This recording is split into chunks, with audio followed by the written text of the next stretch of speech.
오늘 우리 한사랑교회 주신 하나님의 말씀은 고린도전서 11장 1절과 빌립보서 3장 말씀을 보도록 하겠습니다. 저기 말씀 봉독하겠습니다. 내가 그리스도를 본받는 자가 된 것 같이 너희도 나를 본받는 자가 되라. 아멘. 빌립보서 3장 17절 말씀 우리 같이 함께 합독을 하겠습니다. 형제들아 너희는 함께 나를 본받으라. 그리고 너희가 우리를 본받는 것처럼 그와 같이 행하는 자들을 눈여겨보라. 아멘. 할렐루야.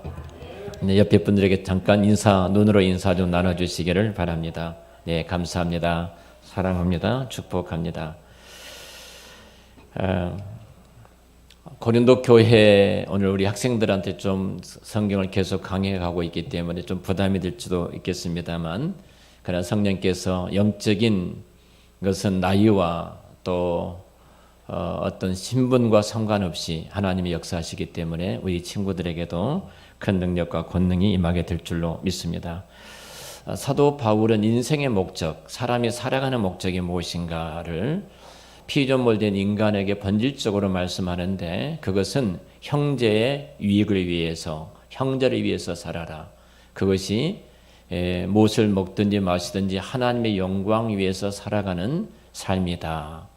너 자신을 위해서 살지 말고 형제의 유익을 위해서, 그 본질적인 목적은 형제를 구원하기 위해서, 이렇게 이야기를 합니다. 이 말씀을 쭉 한 다음에 사도 바울이 이렇게 말합니다. 그러므로 여러분들은 나를 본받으십시오. 이렇게 말을 해요. 나를 본받으라. 사실 어떤 면에서 보면은 본받으라 이렇게 말하기는 굉장히 부담스럽습니다. 그렇지 않습니까? 우리 자녀들에게도 너 아빠를 본받아, 아빠처럼 살아. 엄마를 본받아서 엄마처럼 살아. 이렇게 말하기가 거북스럽지 않습니까? 우리는 이렇게 말을 하죠. 너 아빠처럼 살면 안 돼. 엄마처럼 살면 안 돼. 너희들은 나처럼 살아서는 안 돼. 이런 말을 하지요. 특별히 오늘 이 시대, 영적으로 굉장히 혼탁한 시대에는 우리가 가장 큰 죄악 가운데 하나 있는 것이 자기 소견에 오른 대로 내가 아담이 되었어요. 내가 하와가 되어서 선악 악을 구분한 모든 기준을 내가 다 갖고 있습니다. 이런 사람들의 특징이 하나 있습니다. 그 특징은 본받을 사람이 없다는 겁니다. 본받을 사람이 없다. 혹시 여러분들 본받을 사람이 있으신가요? 모두가 본받을 사람이 없다는 겁니다. 또 여러분 가운데 누군가가 나를 본받으십시오 이렇게 말씀하신 분 보셨습니까? 그런 분도 거의 없습니다. 집까짓게 뭔데 나로 하여금 본받으라고 그래. 자기나 잘하지. 이런 부정적인 인식과 생각 속에 있기 때문에 이렇게 본받는다는 말을 하기가 굉장히 어려운 시대에 살아갑니다. 근데 사도 바울은 오늘 본문 말씀을 통해서 이렇게 말을 하죠. 나를 본받으라 이렇게 말합니다. 내가 그리스도를 본받는 것처럼 여러분도 나를 본받기를 원합니다. 당당하게 이야기를 합니다. 바울이 고린도전서만 해서 그런 것이 아니라 바울 서신의 대부분이 많은 서신 가운데 바울이 그렇게 말합니다. 오늘 우리가 빌립보서 3장 17절에서도 동일하게 그렇게 말을 합니다. 여러분들이 나를 본받기를 원합니다. 이렇게 이야기합니다. 그리고 나를 본받아서 행동했던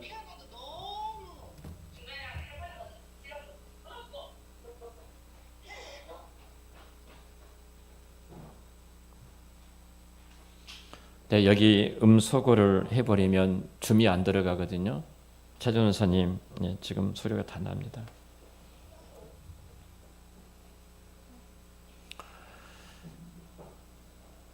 네.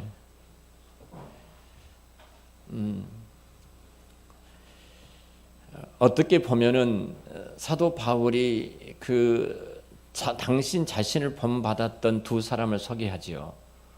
디모데하고 에바브레티도를 말하면서 이들이 나를 본받은 것처럼 여러분도 이들을 한번 깊이 생각을 해보십시오. 눈여겨 보시기를 바랍니다. 그리고 여러분들도 이들을 본받기를 바랍니다. 이렇게 이야기를 합니다. 사실 본받는다는 말은 모방한다 이 말이거든요. 모방한다.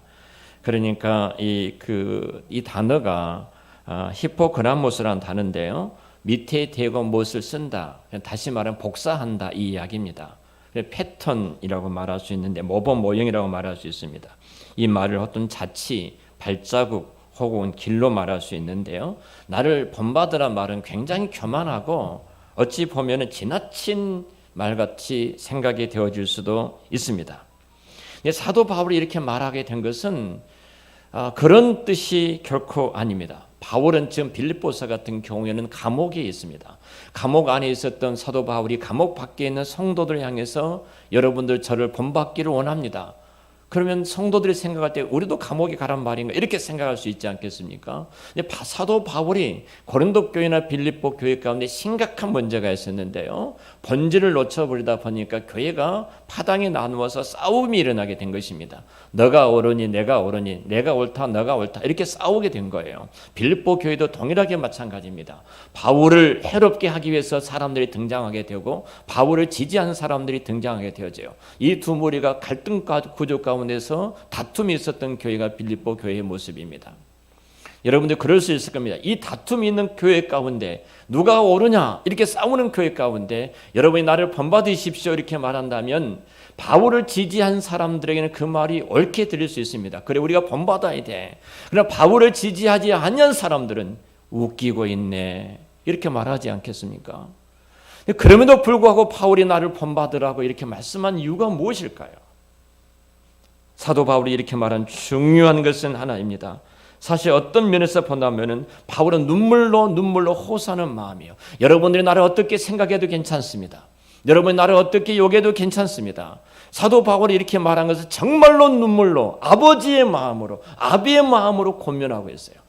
고린도전서 4장에도 사도 바울이 그렇게 말하지 않습니까? 세상에는 굉장히 많은 스승이 있습니다. 그런데 아비는 적습니다. 아비란 단어를 말합니다. 그리고 제가 여러분들을 낳았습니다. 사도 바울이 지금 이렇게 말하고 있는 것은 아버지의 심장, 아버지의 마음으로 그 자녀들에게 이야기를 하고 있습니다.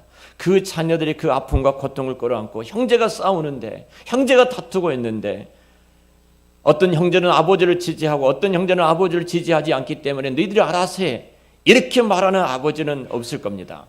사도 바울이 그런 마음으로 정말로 아비의 마음으로 권면하면서 나를 본받으라 이렇게 말을 하고 있어요. 자, 이런 권면 속에 사도 바울이 나를 본받으라 이렇게 말하는데 이 본에 대한 것은 그 예수 그리스도가 행하셨던 일들, 그 행사를 가리켜서 이야기합니다. 내 삶의 방식, 내가 무엇을 위해서 살아왔는지, 내가 무엇을 지금 추구하고 있는지, 내 인생의 목적이 무엇인가를 여러분들이 보고 이것을 함께 나누기를 원합니다. 이것을 따르기를 원합니다. 이 길을 함께 걷기를 원합니다. 이렇게 말씀을 하고 있습니다.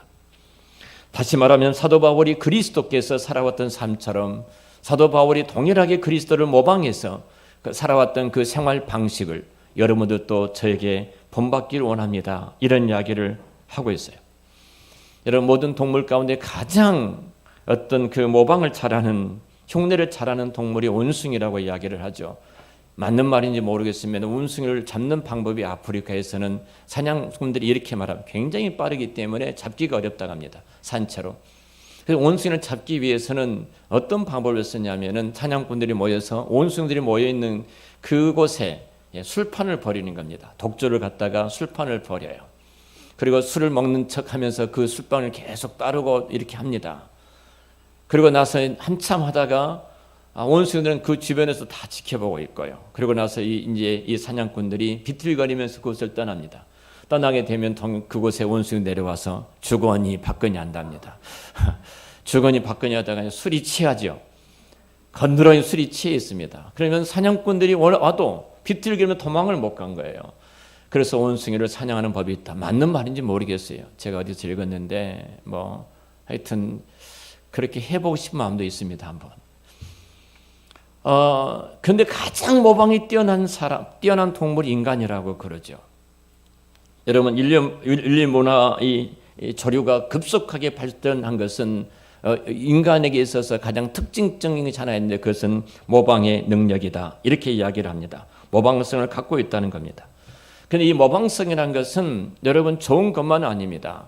모방을 잘못하면은 여러분 그것이 엉뚱한 대로 해를 당할 수 있지만 모방을 잘하면은 자랑스럽고 축복이 되어지죠. 내가 누구를 모방하느냐, 누구를 따라가느냐, 어떤 길에 들어섰느냐가 굉장히 중요한 것이 아니겠습니까?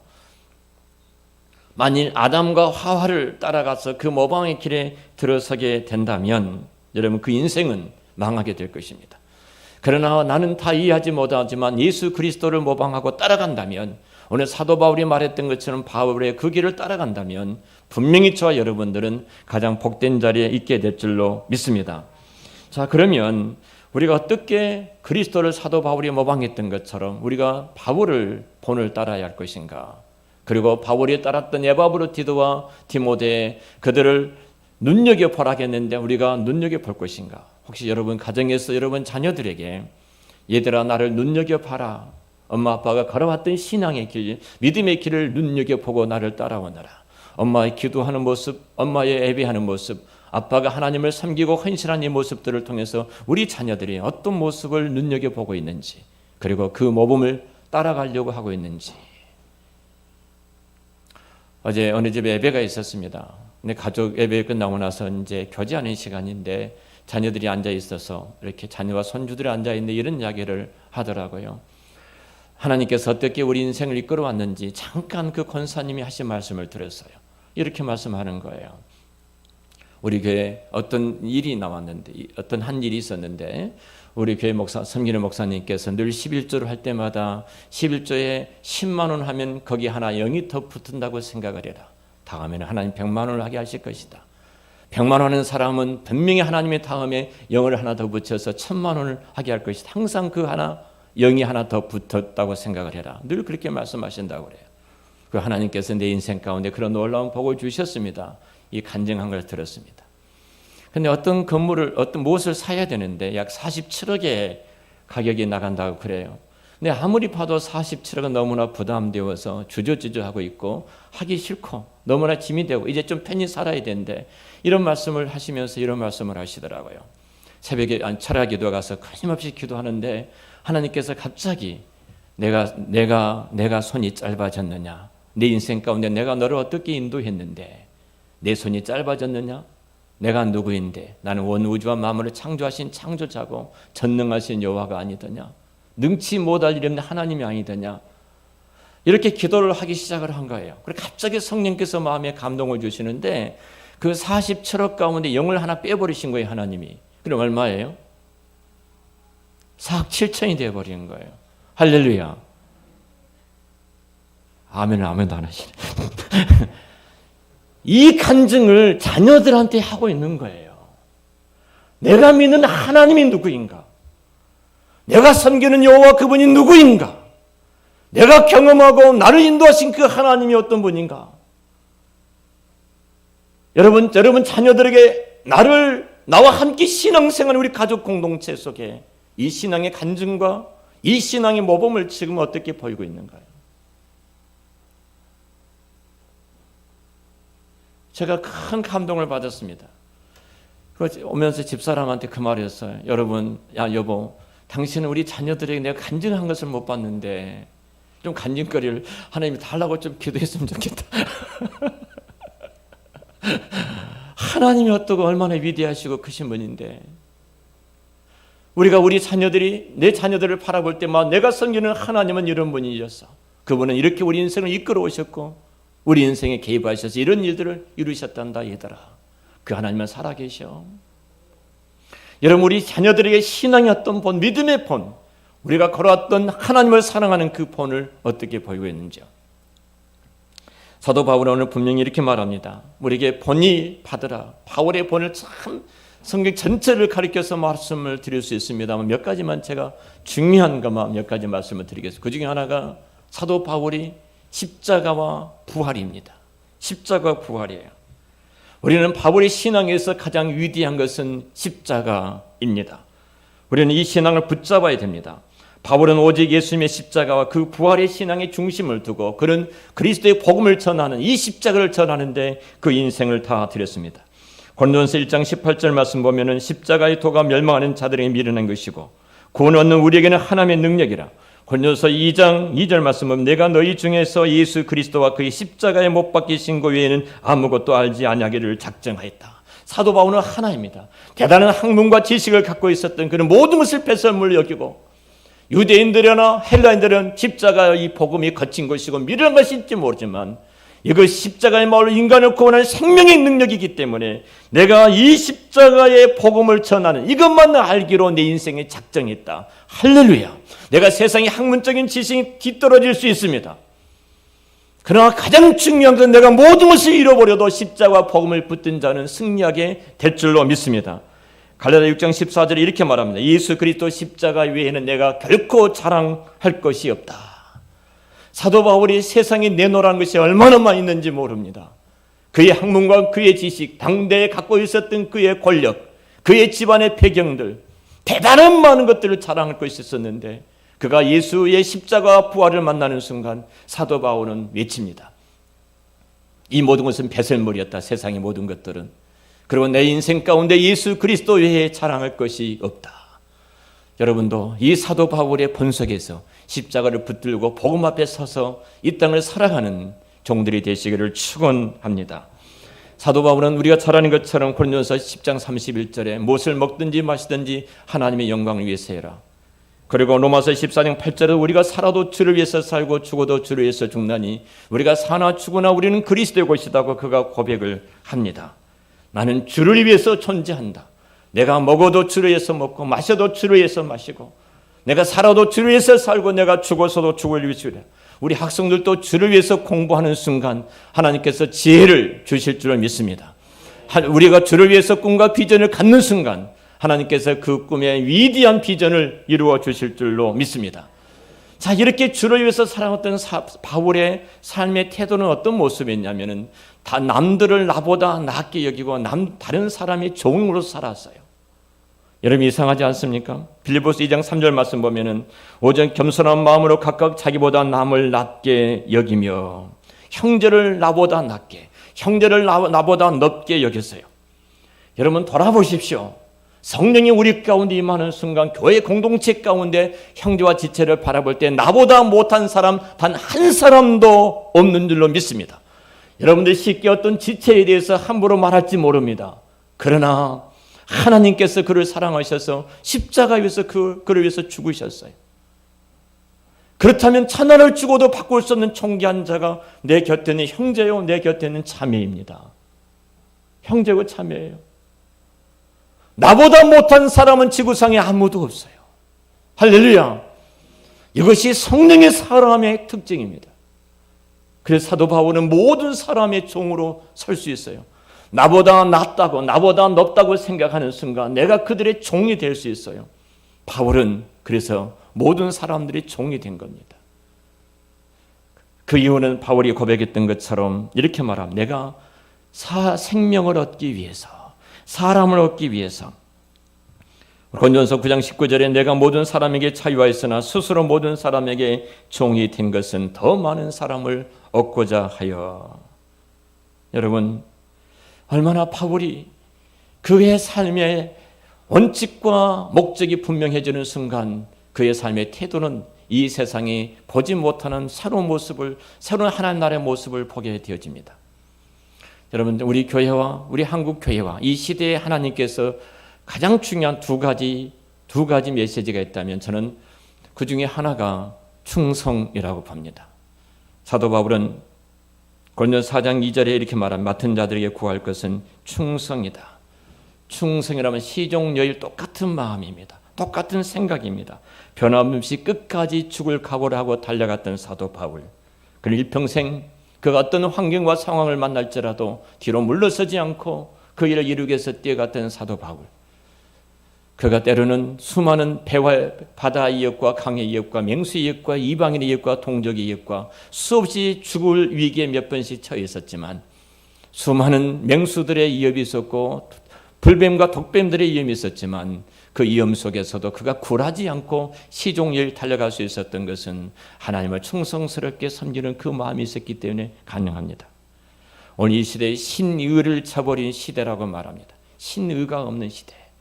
의리도 없고 서로 신뢰 관계가 깨져서 내 이 타산에 조금만 빗나가면 등을 돌리는 시대가 오늘 시대가 아닙니까? 돈에 따라서, 권력에 따라서, 내 이익에 따라서 쉽게 신의를 저버리고 움직이는 것이 오늘 우리들의 모습입니다. 고린도 교회가 그러고 있었습니다. 빌립보 교회도 마찬가지고 데살로니가 교회도 마찬가지고 많은 바울 서신 가운데 교회들이 본질적인 충성됨을 잃어버렸을 때 바울은 그 부분에 권면을 하고 있습니다.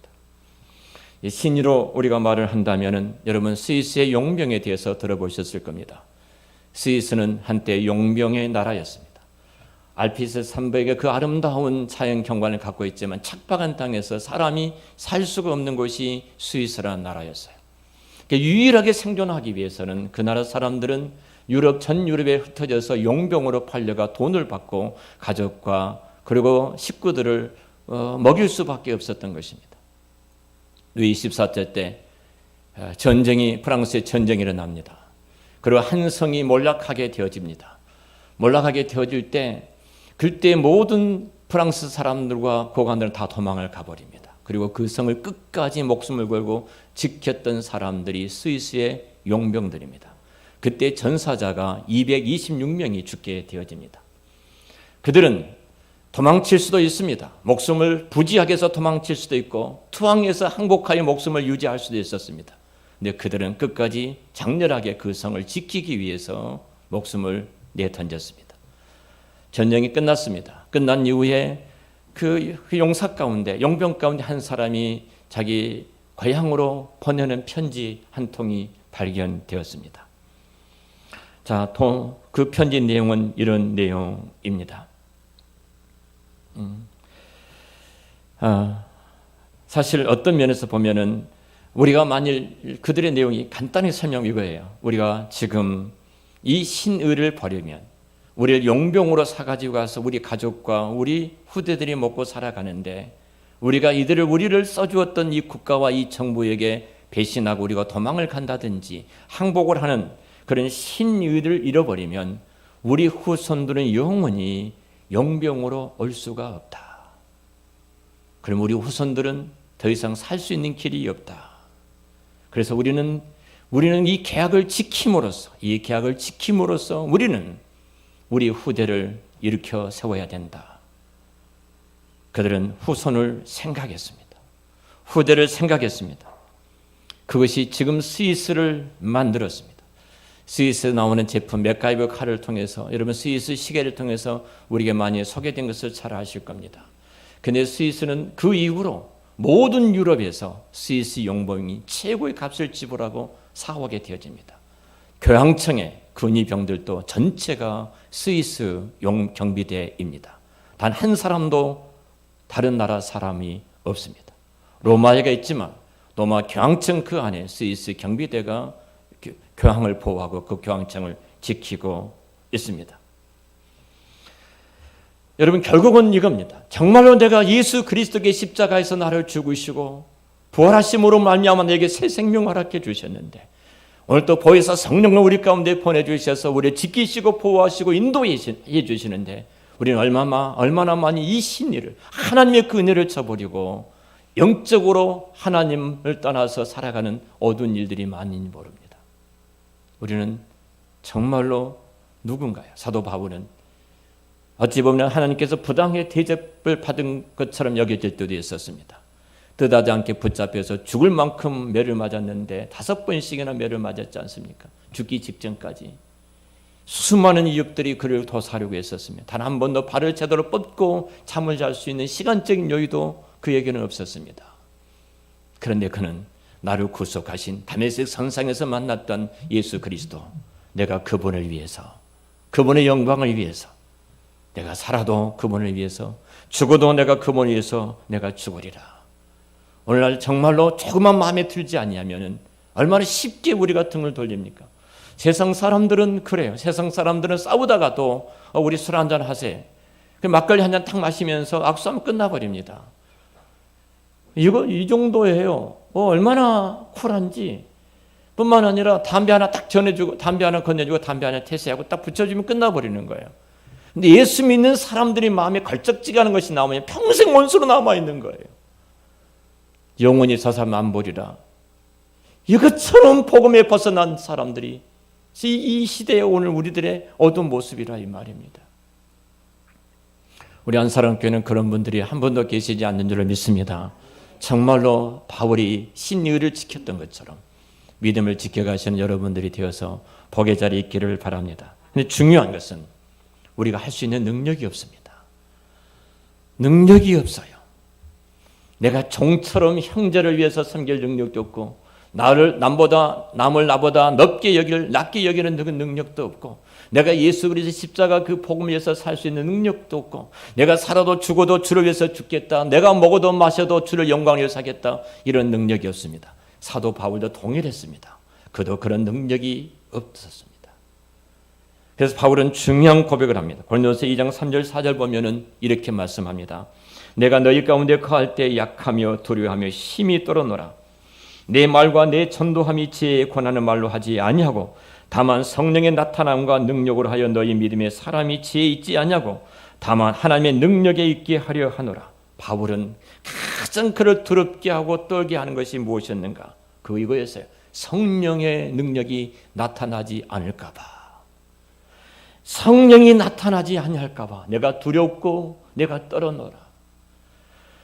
내가 인간의 모든 방법을 다 동원해서 한다 할지라도 그 성령의 능력이 나타나지 아니하면 단 한 사람도 주께로 돌아올 수가 없고 내가 천사의 말처럼 내가 웅장한 그 아름다운 말을 가지고 사람들에게 설득할지라도 성령의 능력이 나타나지 아니하면 절대로 이루어질 수 없다는 사실을 사도 바울이 알았기에 사도 바울은 그의 삶 속에서 내가 가장 두렵고 떨 것은 성령의 능력이 나타나지 않는 것이다.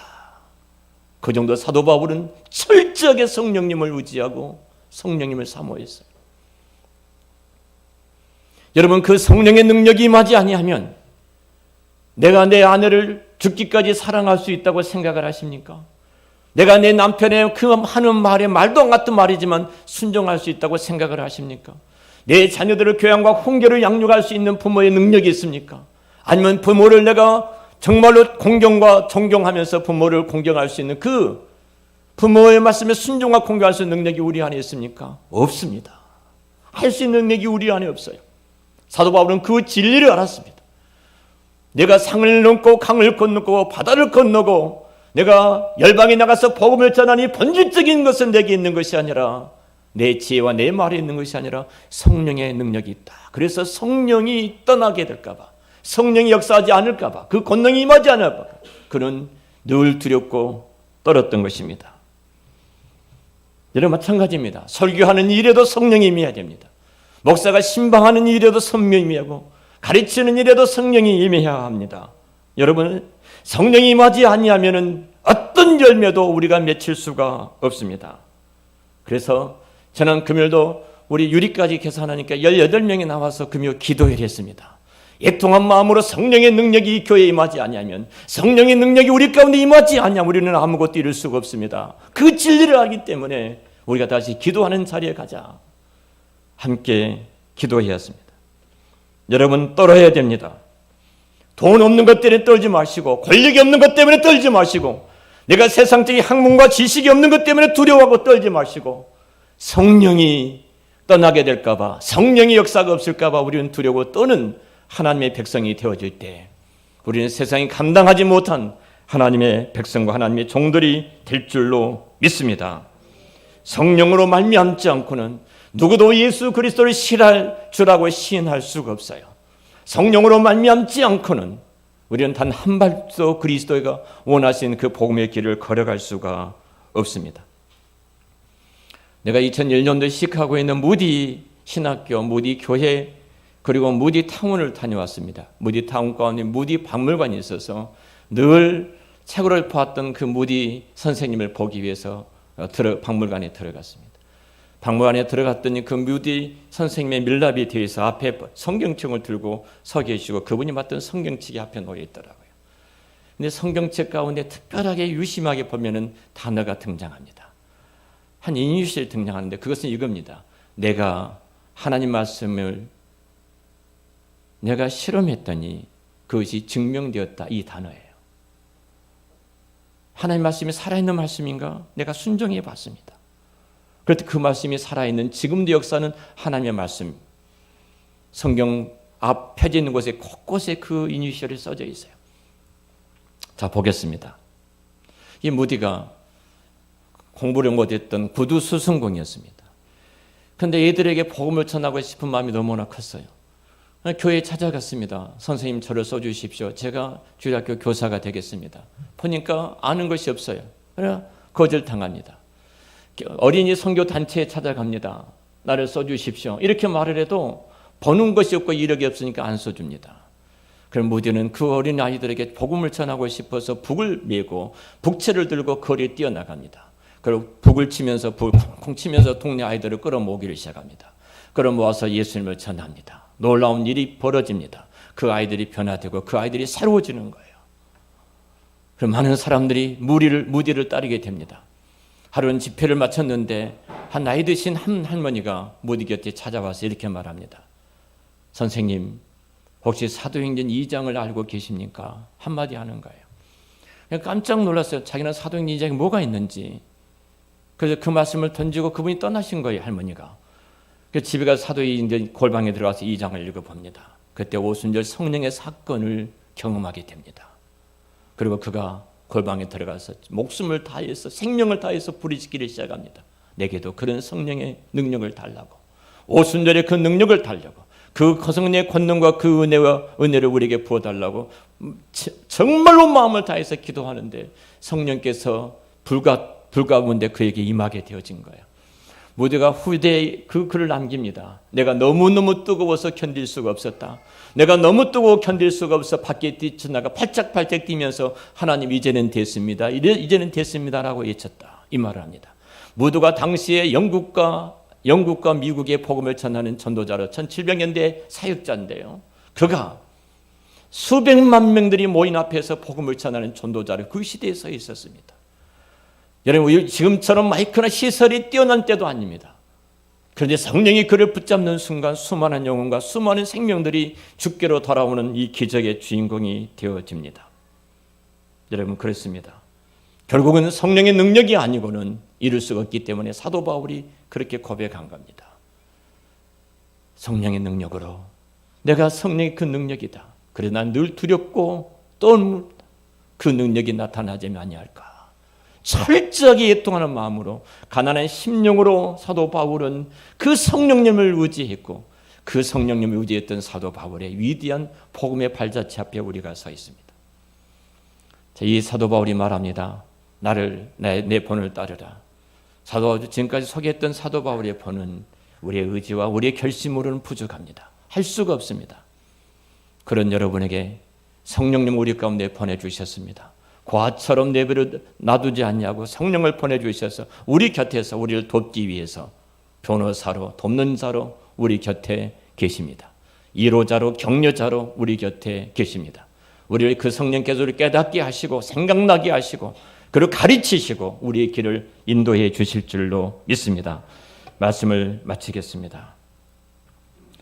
오늘 바울은 말합니다. 나를 닮으라. 나를 닮으라. 말 안 합니다. 자, 우리 이렇게 고백했으면 좋겠습니다.